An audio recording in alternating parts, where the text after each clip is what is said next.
Все материалы о ракетных обстрелах Одессы и области взяты из открытых источников. Расскажу вам, как прошел наш июль. Мы продолжаем оставаться в Албании, снимаем дом. И я не знаю, что для меня было бы легче. Быть там дома с детьми и каждый день переживать, что будет какой-то очередной ракетный обстрел города, переживать за детские жизни. Или быть сейчас здесь, зная, что дома остался мой муж, мой папа, мои близкие, друзья, и также не спать ночами. Я не знаю, что из этого хуже, скажем так. Июль для юга Украины был очень нелегким. Все знают, да, как бомбят Николаев, и пока Николаев держится, Одессу не тронут. И, конечно, Николаев – это реально город-герой. Очень сильно бомбят Дачное. Там живет моя кума, моя лучшая подруга. Она мне как сестра. И вот кусочки ее жизни я сейчас вам покажу. Это действительно очень-очень страшно, когда ты спишь ночью в одежде, ложишься спать, у тебя есть тут тревожный пакетик с собой, тревожная сумочка. И в любой момент, когда начинается тревога, ты подрываешься, хватаешь стареньких родителей и бежишь в этот погреб в надежде, что сегодня в твой дом не прилетит. Реалии нашей сегодняшней жизни. Вот так мы проводим свое время. Каждая воздушная тревога, мы спускаемся в подвал. Бывает так, что 3 раза за ночь. С нами наша тревожная сумочка.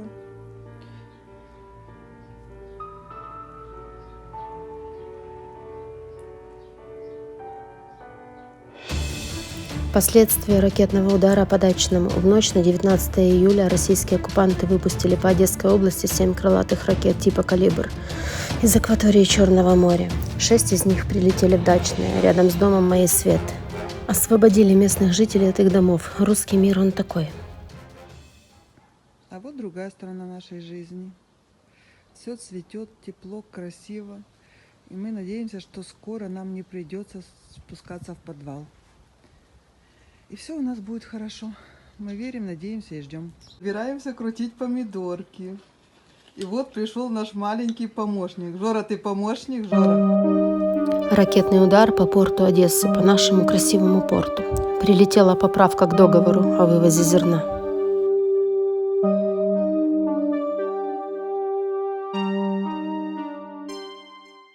Несколько дней назад, неделю примерно, я уже тут потерялась в числах, Дачное очень сильно разбомбили ракетами.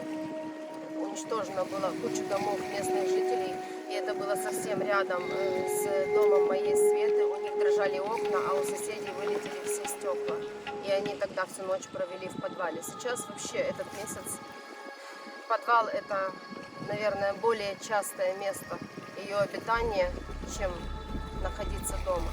Тревога не смолкает, и каждый раз реально боишься, что что-то прилетит и зацепит твое жилье.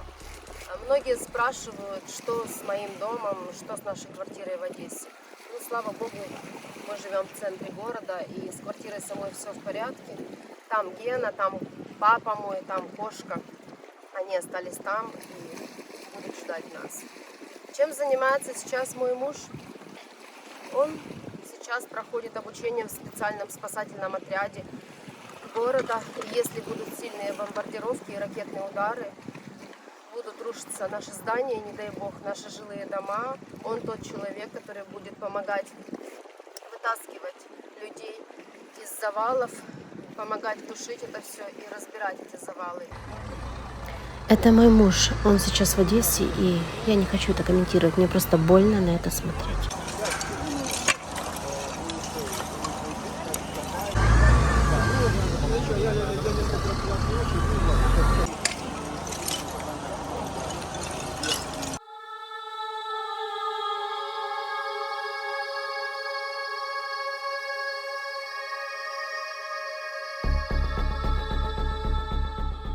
Каждый раз, когда я об этом думаю, у меня начинает колотиться сердце, и на душе очень страшно, потому что, не дай бог, до этого дойдет. Мы все верим и надеемся, что наш город, что с ним не случится такое, как произошло с Мариуполем, что его не разбомбят так, как страшно сейчас бомбят Николаев, и что мы все как-то это все переживем, что Одесса продержится и останется нашим украинским родным городом, нашей родной Одессой.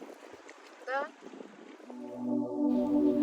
Это Сергеевка, курорт на берегу моря в Одесской области. Здесь мы отдыхали с детьми каждое лето. И вот такая Сергеевка после ракетного обстрела россиянами. Просто по многоэтажным домам и базам отдыха в час ночи, когда все спят. Более 20 погибших, в том числе дети. Скажите мне, что тех, кто это творит, можно назвать людьми? Нет. Это не люди в обличии человека.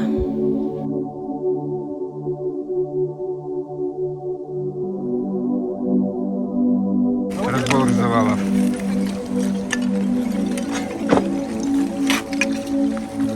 Многократно я вам показывала, как живет моя подруга, моя соседка Наташа. Сейчас тоже, конечно, не оставлю это без внимания, не могу оставить. Она продолжает готовить для наших бойцов, для наших солдат, которые защищают наши города и наши жизни. Всем привет! Я опять у Юли на канале. Летают ракеты над головой, взрываются. Война забирает жизни, не перебирая стариков, детей, женщин, солдат наших, защитников. Мой фронт, как всегда, кухня. В первую очередь я хочу поблагодарить Юлиных подписчиков. Вы не просто Юлины подписчики, те, кто мне помогал, а вы уже считаетесь защитниками Украины. Низкий вам поклон и благодарность от всего сердца. С третьего дня войны, тогда это была так называемая спецоперация, мы решили вот таким способом помогать Украине. Мы никуда не уехали. У нас работает один мой муж, наш папа. Спецоперация превратилась вот в такую затяжную войну страшную, которая все разрушает. Ракеты не выбирают места. Мы вот только так помогаем. На данный момент все наши средства уходят практически на армию. На оплату квартиры и на закупку топлива для того, чтобы ездить и возить кушать. Кроме этого, я еще помогаю в больнице на смене, когда много раненых привозят. И кроме этого, я считаюсь донором, я состою в банке крови. Денег не хватает. И поэтому, если кто-то из вас по PayPal чем-то сможет помочь, любой копейкой, она всегда очень благодарна. Она сразу бежит на привоз, покупает продукты, покупает муку, покупает мясо, начинает это все кулинарить, стряпать, всегда очень все показывает. Еще она очень просила оставить ее Инстаграм, страничку. Там именно очень подробно все процессы ее готовки, что она готовит, как она это все развозит по воинским частям. Ну, конечно, я это оставлю. Посмотрите обязательно. Сейчас я хочу обратиться ко всем, кто меня слышит и видит. В первую очередь, кто понимает, что мир в нашей жизни – это самое главное. Кто хочет, чтобы их дети не слышали звук ракет, не видели пожары, не видели разрушения, не видели смерти. Тяжело с финансами, очень высокие цены. Но бросить свою деятельность я не могу, я не имею права. Я сейчас прошу помощи. В Инстаграм есть страничка, Юля даст ссылку, где мы каждый день выкладываем свою работу. Я буду рада новым подписчикам. Расскажите за нас, вот какие мы бойцы в Украине, в Одессе. Потому что я себя считаю бойцом, и это моя линия фронта. Расскажите своим друзьям, своим близким. И заходите на страничку в Инстаграм Веник, буду рада. Буду рада любой помощи. Всех благодарю, всем мира. Знаете, что еще? Когда мы уезжали весной, я честно, искренне думала, что это всего на пару недель, и через недельки-две мы вернемся домой. Никто не думал, что это все так затянется. Я даже в страшном сне не могла себе представить, что я с детьми почти полгода буду жить по чужим углам, по чужим странам. Да, здесь море, да, Албания безумно красивая. И ты стараешься радоваться каждому дню, куда-то ходить, где-то бывать, вывозить детей куда-то к горным озерам, горным рекам, просто выходить на пляж. Иногда можно выйти в кафешки, где-то посидеть, и это все замечательно. Но на душе все равно, конечно, нет лучше мест, чем родной дом. И я очень сильно хочу домой, очень хочу. И каждый день, каждое утро я просыпаюсь с мыслями о том, что скоро все закончится, вся эта страшная война закончится, и мы вернемся в свой родной дом. я смогу всех обнять. Наверное, сейчас не только у меня, а у всех девочек, которые уехали, их очень много по разным странам. И это сейчас мечта у всех нас. Она у всех нас одинаковая, чтобы война закончилась, чтобы наши детки смогли быть дома. Ну и, конечно, чтобы наши дома остались целыми и разбомбленными. Куда пойдем? Куда пойдем?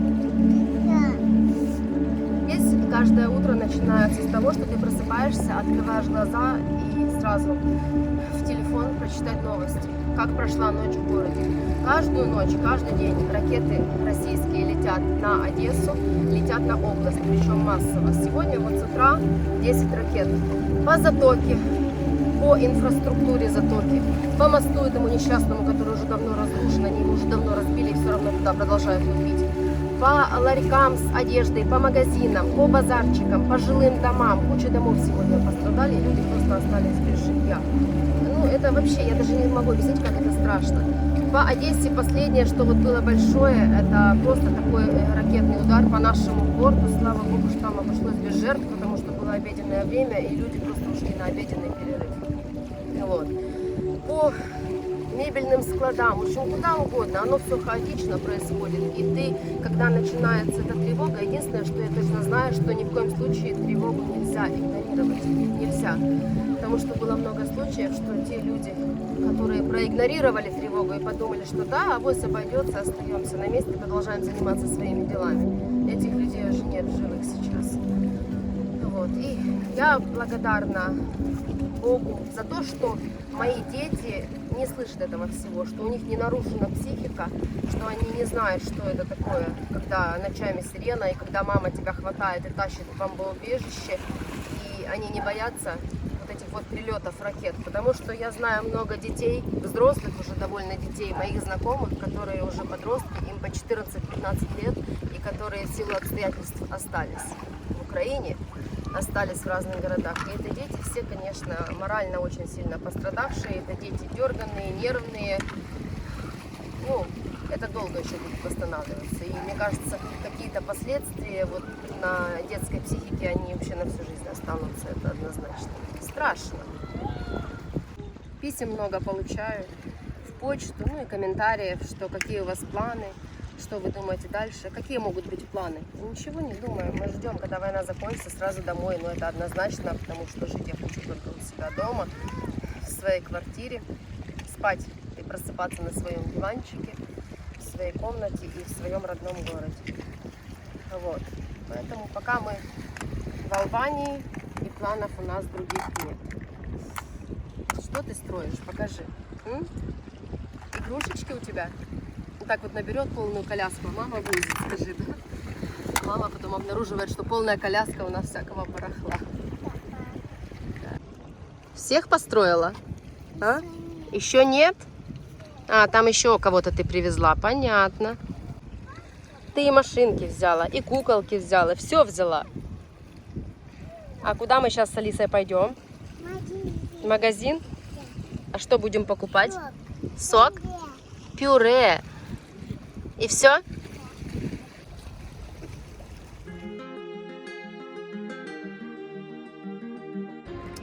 Еще хочу сказать, что очень много хороших людей.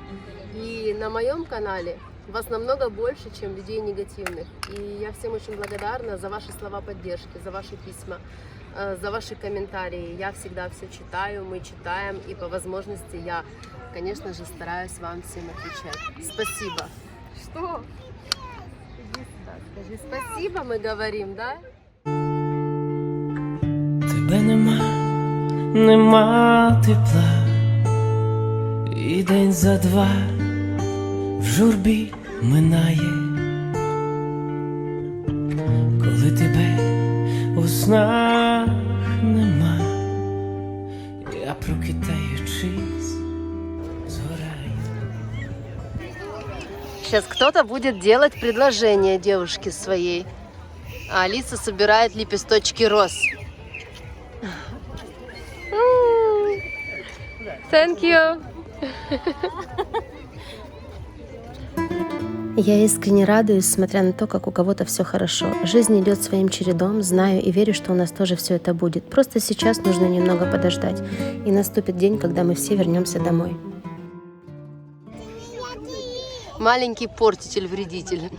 Люди тут готовятся, а она лепестки забирает, свечи трогает. Дочь, нельзя, это чужие пакетики.